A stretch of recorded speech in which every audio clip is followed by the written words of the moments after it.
Okay, this is going to be a demonstration of how to import data from another shapefile, a spatial data file, into the Feast software. Now the first thing you need to do obviously is have a Feast project open. Ideally, if you're importing data, it needs to be a sort of new project, but you can create new data files and import the data to those data files to an existing project if that's what you want to do, or you can import data straight into an existing data file and add to it. But most commonly it's likely that you're going to need to import to a new project. So I've got one here that I've already created for the James Hutton Institute in Scotland. This has no data in it at the moment, no land or data or landscape features are being created. We haven't created any maps or anything like that yet. And it may well be that we've already got a shape file which has got a bunch of land use data in it, and it's all those features that we want to import directly and not have to create again ourselves within Feast. So you can come up here to this little icon, which is your data import and synchronization tool.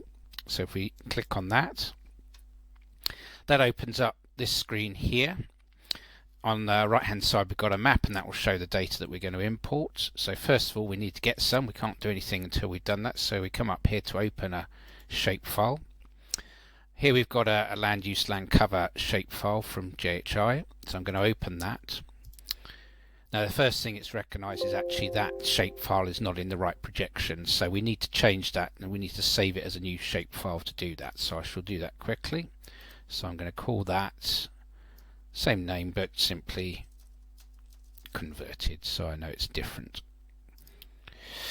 That's then converted the shapefile, it's now loaded it, and then it said actually the first thing we need to do is actually this shapefile's got multi-part polygons. Now to import the data we need to separate those into individual polygons, so it'll do that for you now. It's done that, and we've got 487 polygons. You can see them here on the map. Excuse me. And they're in different groups, as we can see there. We can come to the next tab at the top here, and it's got data to import. So this is everything that's going to be imported, all the different features and different types. This is the actual data in that file, so we've got it as fields with tier 1 and BH. We can come over here, and the first thing it says, this is before we do any import, it said actually you haven't created an import schema to create the file. I'll come back later to these other settings. So if we go to the import schema, we can see there's nothing here, it's a blank grid. So what we can do is pick one of those fields that we just saw, tier 1 or BH. So if I select tier 1, it's identified these are all the unique data in that tier 1 field, ranging from field margins through to woodland. Some of them it's immediately identified what those relate to as Feast features. Those are the feature types we have in the Feast software. In other instances it's not sure what it is. So in this case for fruit trees and berry plantations we might go, actually we know that's orchards and groves, so we can select that. So we've added that to the import schema. Some of the other things like ND or non-habitat we may not be interested, and we can discard those. I'll come on to that in a bit. In other instances, what we've got here, water, still, fresh water, it doesn't know which one it is, and it could be ponds, it might be ditches. If you're not sure, what you can do is come to the data to import, and if we sort that column, we can then come down to one of those. So if we come down to here and click on that, it's identified where it is on the map, and you can change the transparency if you want to see that a little clearer there. So we can click through, there's no one there, looks like a pond. If it's a mix of pond and ditches, which are separate feature types in Feast, what you might have to do is just import them as one or the other, then change them once they've been imported, because we can't separate them during the import phase. In this case, what I'm going to do is actually say, I'm going to say actually that's ponds. So there we go, we'll select that. Right, okay, so we've gone through that. We decided that these are the sort of translations that we want to convert these into in terms of Feast features. Then we've got the actions that we want to do with those polygons while they're being imported. Now you can very simply import them as they are or as individual polygons, or you do have the option to maybe delete some or merge some. Now as I mentioned here, these two we probably don't want, so we're going to select those to delete, and that's simply by selecting the drop down box there by clicking on that. For others we might say, well, actually we just want to merge them all. Now This is quite important in terms of features, because the more polygons, the more features you have, the more the assessment has to do in terms of doing any calculations.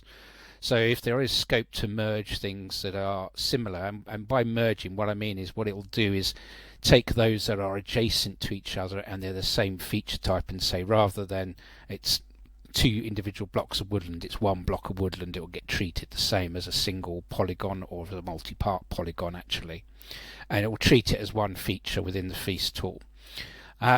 You can, of course, once you get into the map editor, then separate it again, and then you can treat them differently if you think they're being managed slightly differently. But if they're being managed the same management structure, same feature attributes, then they can be treated as one. And if it's one, that's one less thing to calculate.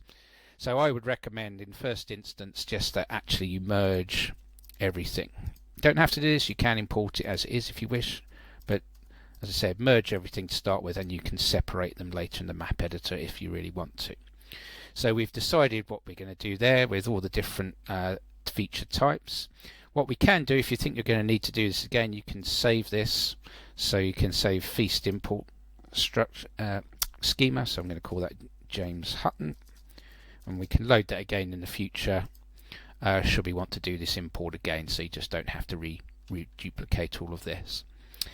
Now when we come over to imports and settings, it's decided that actually now you've got an import schema, so that's got a tick mark, that's good. In this case we're not selecting polygons to import, but you can do that, and the way that would be done, if I come out here and put the area back on this so we can see it, if we change that to switch that on, so just change the setting there, it's now identified actually you only want to import selected polygons, but none have been selected, in which case then we need to select some, and we come down here and you say I might just want to import those, and it's identified fine. You've selected some now, you've selected 257 in that movement. You can do them individually by selecting them one by one, but as you saw I picked it by a box there, and that the remainder 335 will be deleted during import. Now that doesn't delete them from your original file, it's just what's being imported. I'm going to change that back for now so that everything's imported as part of this example. It's also identified from your schema that some are going to be deleted, so that will be those that we've got there, so it's just flagging that up that that's what you're going to do. What it's also going to do is, in this case, is if there's any polygons that are encompassed by another and they're the same feature type, it will actually delete those encompassed polygons. So it depends how your original shapefile is set up, but again that limits the number that are imported. It also identified here that some features are going to be merged, so that's fine. We wanted to do that, and in this case it's going to be merge anything that's within 5 meters of each other. Now that's a direct connection tolerance value. You can change it in the core settings of the software, so you want to make it bigger or smaller, you can do, but it's using that there. It's then also during import it's going to delete anything that's really tiny, in this case anything that's less than 50 meters squared. Now the reason for that is some shapefiles often are computationally derived from other shapefiles or other rasters and things, and you can end up with tiny little bits of feature here and there which are fairly meaningless. It's just the way it's been calculated. So if you want to eliminate all those tiny bits and bobs that really don't have any influence in the landscape, you can do it by filtering them here by turning this on, and we can see it's already on. Then in terms of when the features get imported into the data file, so we're importing the polygons but are also converting all those shapes into a data file, which I'll show once I've done the import. You can say, well, do we just want them all in one folder, or do we want them separated into different folders or a selected folder? And you can change that setting simply by going in here. So you can split it by feature groups, so it will create a folder for each feature type, or you can do a new group or a selected group. I'll leave it as it is. And then finally you can decide whether you want to keep all these sort of data fields that are in the import file. So in this case it would keep tier 1 and BH. Those aren't needed to run the feast software, so if you didn't want them in that data file, it'll remove them for you as part of the import process, so you just leave that on. If you want to keep them, change it to off and they will stay there for your imported file. So everything's got green ticks, that means everything's ready to be imported. You can start the import process by clicking on here, or clicking on the button here, and then the grid below shows you the status of the import. Now for very large files it can take quite a few minutes to do the import. For smaller files it's a bit quicker. It just depends on the number of features you're importing and the processes it needs to do. So I'm now going to start that import, and you'll see it progressing as it goes along. So it's already deleted some polygons. It's now identifying those we want to merge. So that's a recursive process. So that means it needs to work out what needs to be merged, and then it will do the merge. You see it's ticking away with the progress bar down here. So it's about halfway through, almost done, so not too slow in this instance. Almost there. There we go, it's just finishing off. Then the other process is fairly quick. Now it's importing everything to the data file, and there we go, it's done. Now at that point it's all stored in memory, ready to be saved. It's not saved, so if you quit out of the process now you'll lose that import. So if you want to save the shapefile that's been imported, you click on the save button here or on the toolbar. So we'll click on that. In this case I'm going to call it just James Hutton Features. So we'll save that. That's now been saved. It says it's been saved. That's all good. Now we can come out of here. Wants to update the data file, that's fine. If we now come into the Land and Feature Manager, let's say it again, we can now see all the features that have been imported. There we go, so there's a range from land blocks, scrub, grassland, arable land, buildings, water and ponds, and woodlands. And we can click on any of these and that will show us the data that's been imported there. Now at this point we haven't got any indicators selected, so it's minimal that needs to be displayed. What we can also do now is also see that data on the map. So we can come in here, it needs a map name, let's just call it M1. It's just now loading everything up. Let's close that. Now we can load the file that we just created. There it is, James Hutton Features.